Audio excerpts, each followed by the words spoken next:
Hello and welcome to the broadcast here at We Are Change Melbourne. Thank you for joining me.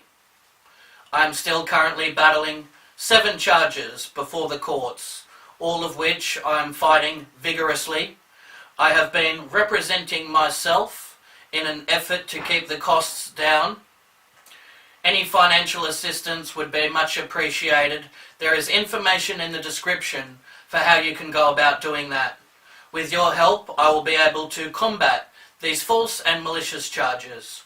But today's show will be covering topics such as free speech, government corruption, and the tyranny that we've all experienced.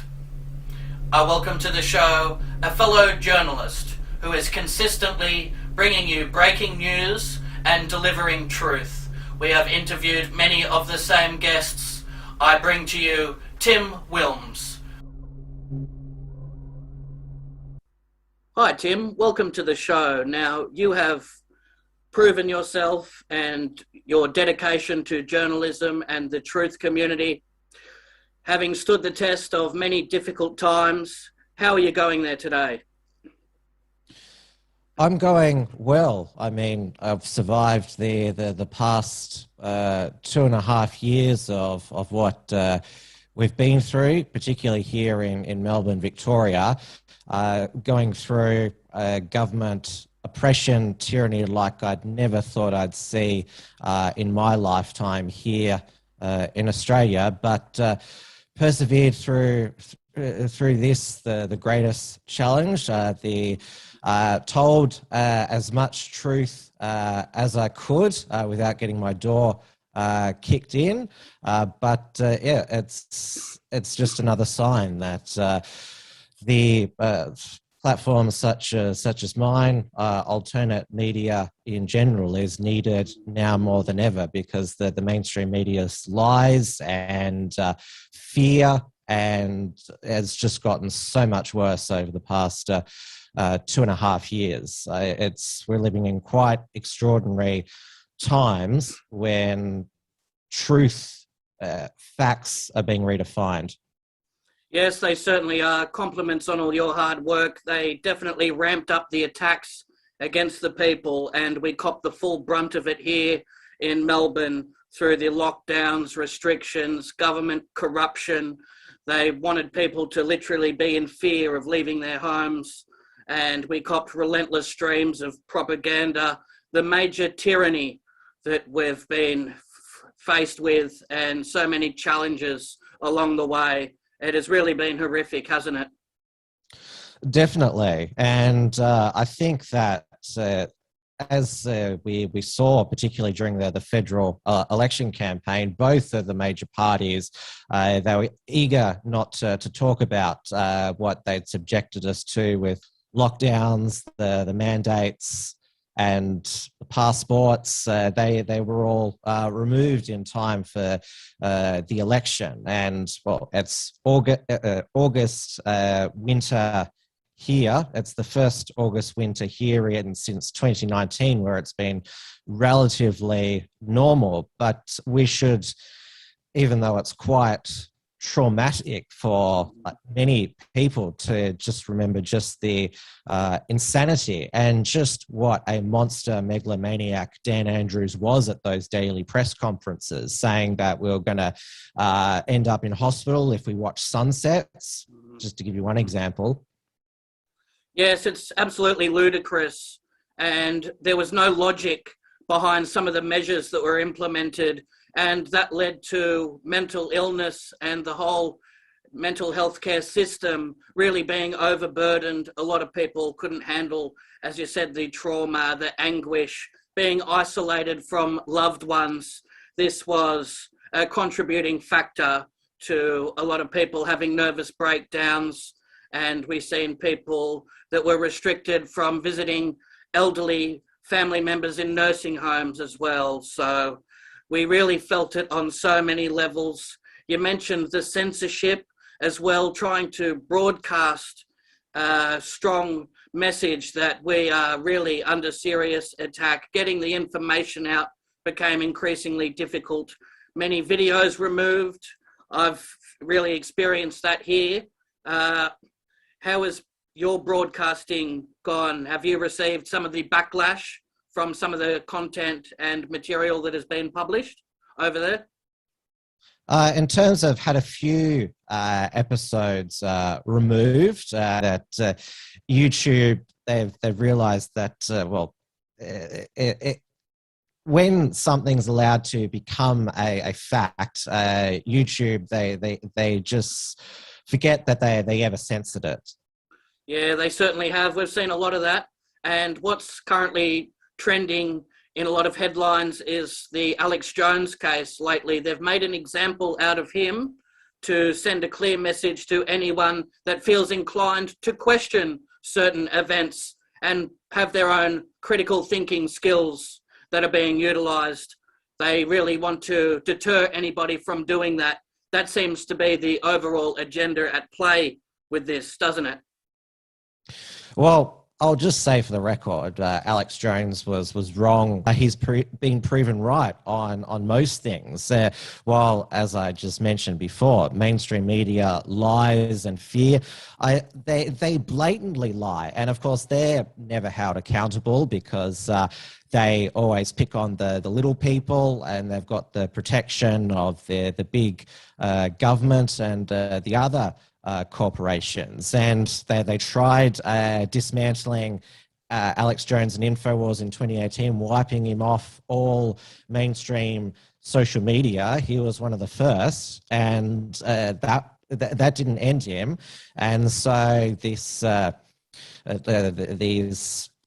punitive damages, as they're called, that's the new thing that they're going to try and destroy him with. But if there was justice for all, I mean, we've only seen the mainstream media taken on in two circumstances: the Nicholas Sandman Covington kids defamation, and of course Kyle Rittenhouse. They get away with so much, and they know that they can, the mainstream media.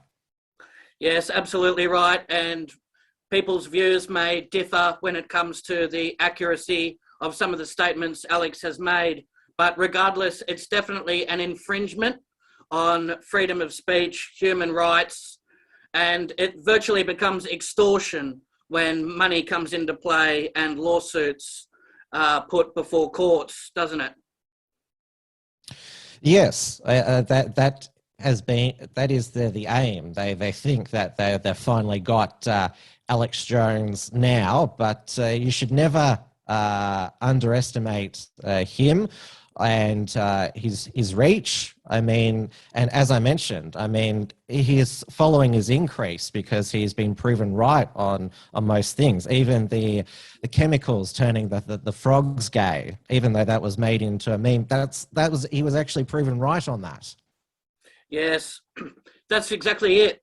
And people should be doing their own research. It should be healthy to question the government and what's put forward with the mainstream media. We know Operation Mockingbird, they're getting scripts delivered straight from the CIA. We've seen they're delivering a lot of the same monologue to cameras, reading off a teleprompter. It's all very much controlled in that regard. And certain narratives and agendas are relentlessly pushed. And they try and, yes, very much persuade people, if anything, not to think for themselves, as they'll be judged, labels as fringe members of society. And people are experiencing that sort of treatment. And that seems to be growing, doesn't it? Press conferences. Only accredited media were allowed to be there. Sure, there was some who turned up from time to time, Peter Credlin, to ask critical questions, but there was nobody allowed in there who would really question the narrative. I mean, most of the time, the mainstream media, they're always banging for more restrictions. Why don't you do a more even insane lockdown? Why won't you bring, this year it's been, why don't you bring back masks and have the police begin to fine people any as well? And the mainstream media, they in fact want the politicians to go further. And the most obvious form of gatekeeping that we saw was Avi Yemeni not allowed at Dan Andrews' press conference, he was promptly evicted. Yes, and that looks like a sign of guilt when they become apprehensive and very determined to prevent people from having an independent outlook or broadcasting, filming protests or gatherings. We've seen law enforcement become very hostile when the cameras are switched on them. A lot of that, people are gathering fraud information that substantiates that they are very reluctant to be seen on camera because of some of the police brutality, some of the corruption and wrongdoing. They don't want to be caught on film delivering heavy-handed tactics towards the public, which we've seen oh so much, haven't we? Yes, it was. We thought 2020 was bad with Victoria Police's brutality, but they took it to a whole new level in 2021 with the rubber bullets. And we saw that brutal smashdown of that elderly lady, pepper sprayed, lying defenseless on the ground, and those special ops teams with their tanks. It's still incredible to remember that happened. And this is what I think. A lot of people, they want to put at the back of their memory, but this could happen again. And there's a lot of people who would love for it to happen again. There's a whole new a segment of the population who they just love the lockdowns and the mask mandates. I mean, they're still wearing their masks everywhere, and so there is this new segment now who would love it all to happen again. Yeah, there's some people that thrive off the chaos. Others have been mentally manipulated and conditioned to go ahead with the protective coverings over the face. They've gone through with the QR scanning. They've become habituated to this style of living. That's why independent media is so important, being able to broadcast alternative viewpoints and facts. It helps the public make a more informed decision on what's taking place and have a better opinion that they can formulate through. Now, we have seen a lot of weapons used against the public. I was at Canberra and I covered a story here at We Are Change Melbourne on people that have suffered from the effects of radiation. We've seen through a lot of the attacks, as well as the chemtrails, long-range acoustic devices. We've seen people returning from Canberra with burnt lips, faces. They had migraines, unable to hold down water. And yeah, a lot of people were suffering in a really serious way. Did you witness this crisis or hear of any of this aftermath that took place? I wasn't at Canberra during the protests. The sonic long-range weapons, they were on standby. That's definitely not in dispute. And I recall it was both Senators Antic and Rennick who questioned the AFP over this. In terms of chemtrails, I'm not sold on the idea that there's these chemicals sprayed over site. I am aware of these allegations that the floods and in Lismore and Brisbane and Sydney are weather manipulated. Given that we've seen Premier Perrottet say he's going to build back Lismore better, but in terms of this.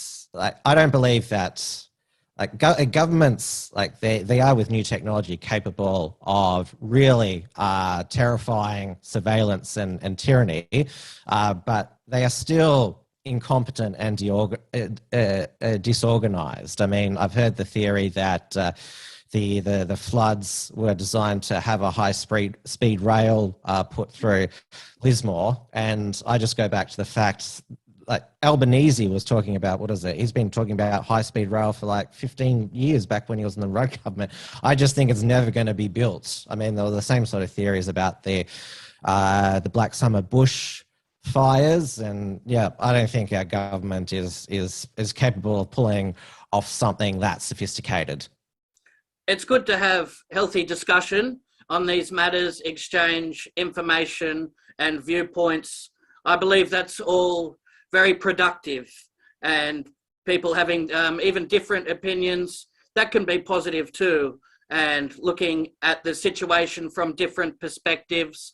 We have seen reports emerge recently warning certain residents not to drink their tank water, avoid rainwater due to heavy levels of aluminium and barium.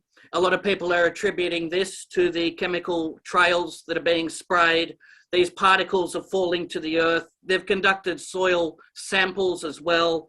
They've had lab results. A lot of people have witnessed this, but yeah, a lot of people as well are still on the fence, and yeah, they find it not practical. And it's interesting to look at that from that level as well, isn't it? It's good to keep an open mind. I have seen those recent reports about the rain that's falling, particularly being toxic. But yeah, I certainly am not convinced. And mainstream media are always telling you that something is toxic. I mean, it's again their fear agenda. But certainly, I mean, with the amount of various chemicals and processes that every sort of item goes through, it's not a surprise that there's sort of traces of various sort of other elements in there. I mean, it's the fact that we're such urbanized people now, and everything's manufactured. I know that a lot of people are returning to natural living, growing their own farms, and building their own various, well, not homes, but just DIY projects themselves, which is fantastic. I mean, you want to be self-reliant, particularly, well, anything could still happen. I mean, we've obviously seen it has affected us indirectly, the Russia-Ukraine conflict, and we don't know what's going to happen with the South China Sea. You don't want to be completely dependent on, for example, Uber Eats and all those sorts of advances in technology that have made life more convenient, because this is how governments, they've been able to increase your reliance. Say it's for your convenience. I mean, this is what they're pushing, that what is it, trusted digital identity bill. It's for your convenience. This is how it's always sold. And don't get me wrong, like digital convenience, it's great, but just remember that it can be used for bad, and it can just be switched off as well. You always got to keep this in mind. You most certainly do. And they say, you know, it really helps with our convenience, and in an essence, yeah, it very much does. But when the technology is used for nefarious reasons, track and trace measures and scanning of QR codes, locking people's information in, data collection, and yeah, really uploading that to the grid, that's when it becomes very much intrusive and a breach of privacy, which a lot of people have experienced. And yes, due to the destruction and the bankruptcy of small to medium businesses, we've seen a redistribution of wealth during this time to some of the bigger corporations. It's led a lot of people to look at off-grid living, how to be self-sufficient, and try and stay with the long term and look to their future, because it's very uncertain when these restrictions are put in place. They don't see much of a future for small business owners, it's very unpredictable, isn't it, the climate we're in? Certainly. And you have to go back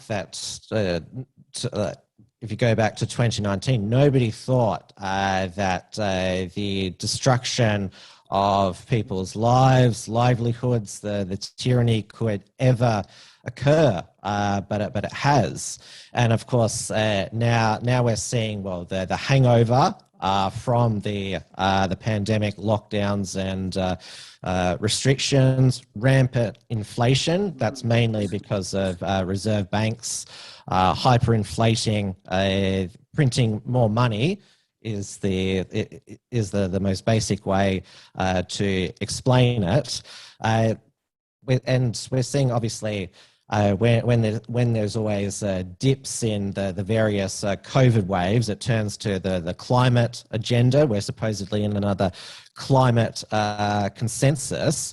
But what we saw, we came so close in June for power blackouts here. The Northern Hemisphere winter is looking very grim with, bills in the UK almost growing by 4 times. So many having to rely on already food banks, as we call them here.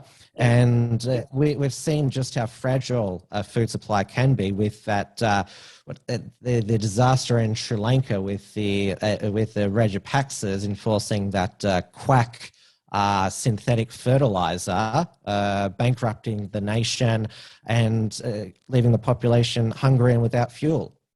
Yeah, absolutely. And we've seen the prices of some grocery items, and the produce has been really outrageous. Lettuces, and yeah, it makes it difficult for some of the farmers, the price of milk, and yeah, inflation. Now is the time to look at setting up your own garden and stocking up on non-perishable items. That has been advice that we've delivered previously here on the show.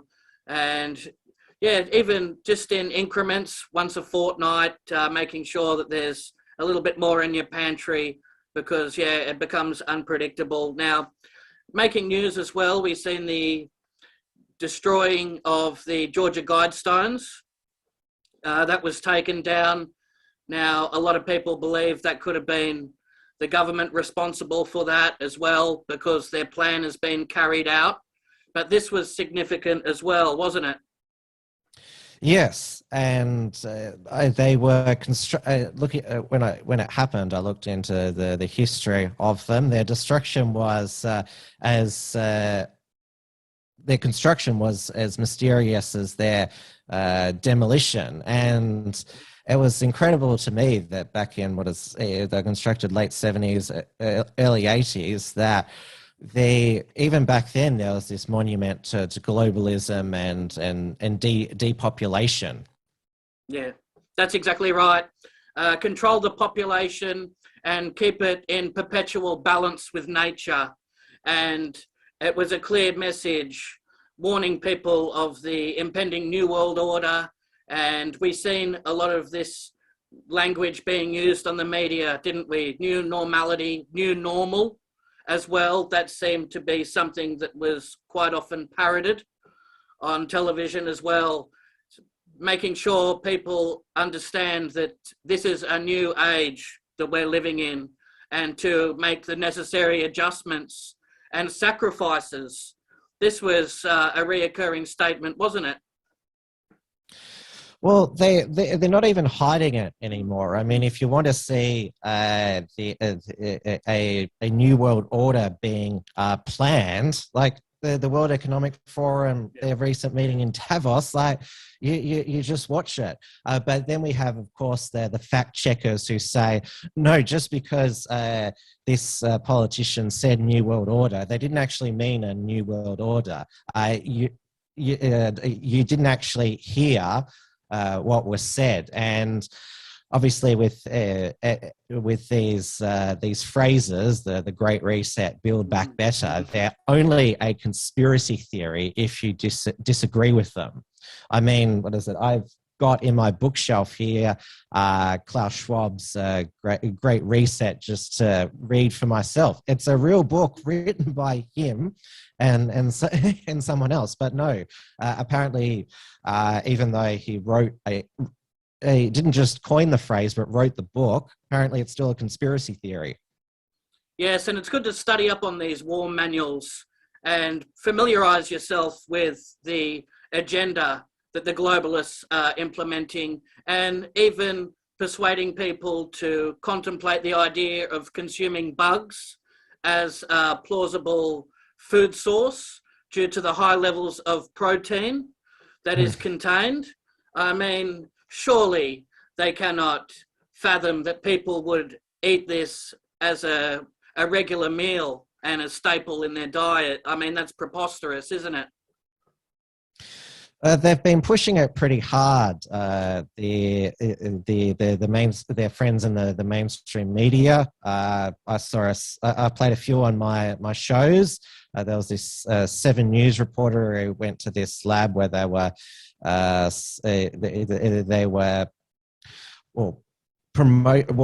basically sort of cooking bugs for consumption. And there was, I'm not sure if you saw the Vanity Fair Nicole Kidman video where she has a 3-course meal with bugs. Because of course, if you want something to catch on, you get a celebrity to endorse it and set it as a trend. But I certainly think that it's going to be a lot bigger sell than obviously they're very confident now, since they got people to be terrified, locked in their homes and wear masks for 2 years. They're very confident, but there are more people awake now, and there's certainly a lot of people snapping out of it. So it's not turning out to be as easy as they thought. Yes, and that's right. They use a lot of celebrities as mascots or spokespeople, cheerleaders for the agenda when it comes to certain ideas. And if it's their idols that they look up to, then they'll follow those trends and they'll follow that right to the letter. And if they're endorsing something that the globalists are pushing, it makes it a very effective operation for them. And we've seen that, and that's used for many different narratives, many different operations, whether it's elections, whether it's, it just covers the whole board, doesn't it? And that's an effective strategy to use, isn't it?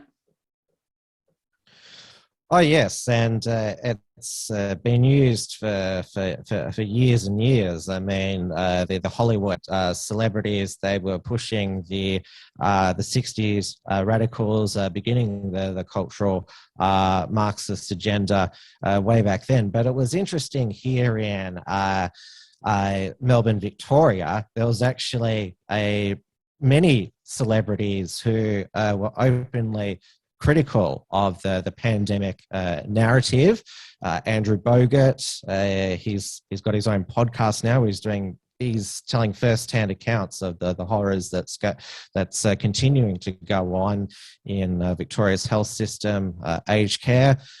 Dave Hughes, who would have thought that he would be one of the sensible voices, the former Project host, and Tina Arena as well, because it was just so brutal. The lockdown, the tyranny here in Victoria.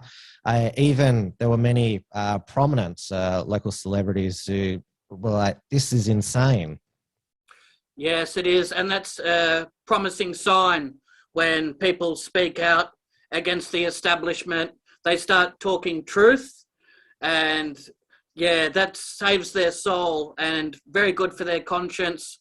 However, a lot of people are in fear of not having their contracts renewed or being terminated from their stations and labels because of speaking out against the establishment. That keeps a lot of people reluctant, doesn't it? They want to toe the corporate line so they can keep receiving their checks, and they want their star to rise and their whole social status to increase. So they remain in silence because of that.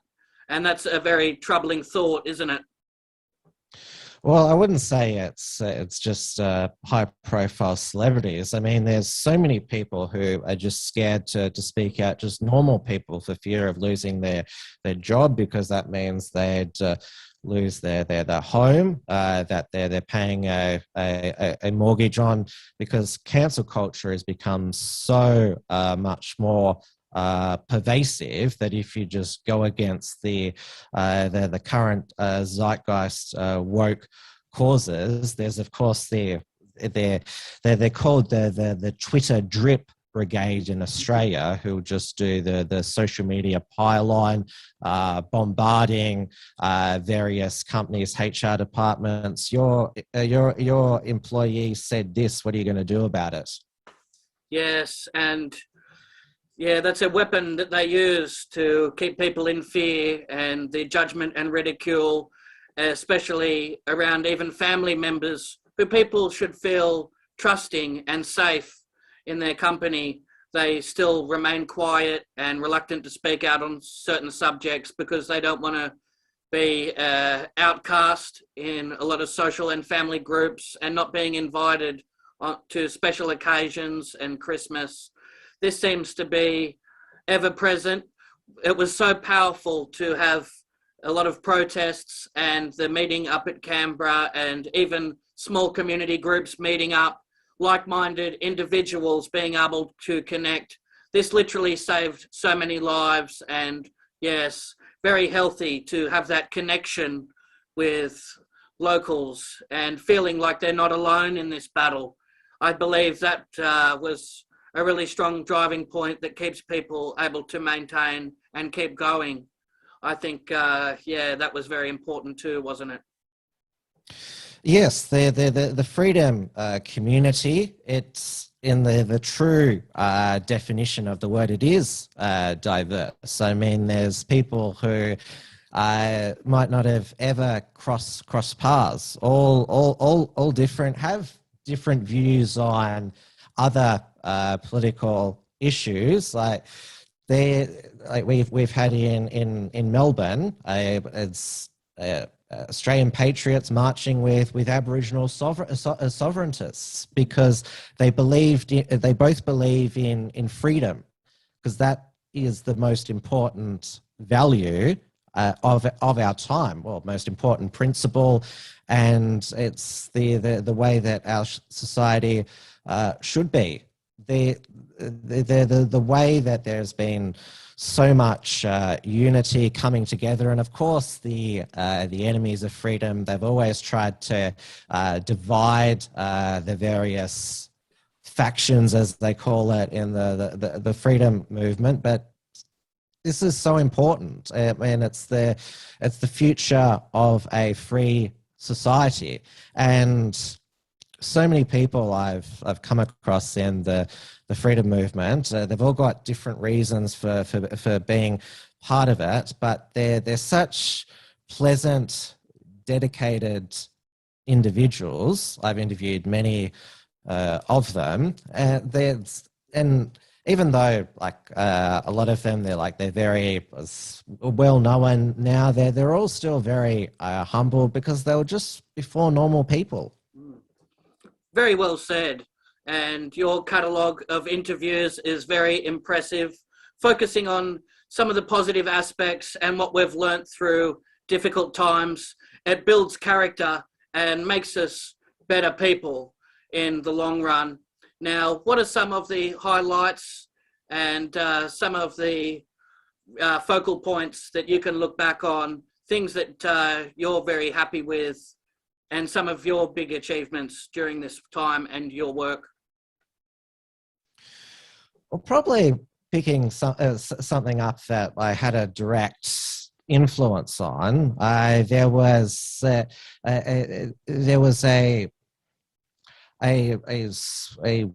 diversity group in Bendigo which put on their website that waving Australian flags, because there's a group of patriots up in Bendigo who wave Australian flags on Patriot Corner.